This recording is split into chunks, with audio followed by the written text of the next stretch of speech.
কাজকর্ম করতে পারবো, অসুবিধা হইতো না। আপনারা সবাই মিলিয়া পালকি মার্কা সামনে বাড়ি একটা ভোট দিব। আমাদের দেশের ছেলে এই কাবাডি খেলোয়াড়, আমরা 10 জনের একটা প্রতিনিধি আছে, ভাইস চেয়ারম্যান, আশা করি পাস করবো। তাকে আসলে একটা করে ভোট দিব এবং আমরা 5-7টা ইউনিয়নে তার গণজোয়ারে অবতীর্ণ হয়েছে, সকলেই আমরা ভোট দিব, দিয়ে তারা জয়যুক্ত করবো। চেয়ারম্যান ভাইস চেয়ারম্যান প্রথমবার হয়েছে, সে যদি ভাইস চেয়ারম্যান পাস করতে পারে ওইটা দিয়ে কিছু উন্নয়ন আমার মনে হবে। যদি সে প্রতিবন্ধী হয়ে থাকে তবে সে একজন কাবাডি খেলোয়াড় এই হিসাবে তাকে সকলেই চিনে।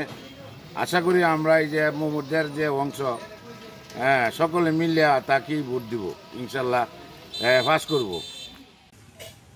বিসমিল্লাহির রহমানির রহিম। আসন্ন কটিয়াদীর উপজেলার ভাইস চেয়ারম্যান পদপ্রার্থী সৈকত হোসেন চাঁদনি। আমার মার্কা পালকি। আমি সকলের কাছে দোয়া চাই এবং সকলের কাছে একটি ভোট চাই। সকলের প্রতি আমার আবদার এবং সকলের প্রতি জোরালোভাবে দাবি, এবং প্রত্যেকে যেন আমার পালকি মার্কা একটি ভোট দিয়ে এবং 21 তারিখে আমাকে বিপুল ভোটে কটিয়াদীর উপজেলার ভাইস চেয়ারম্যান হিসাবে জয়যুক্ত করতে পারেন।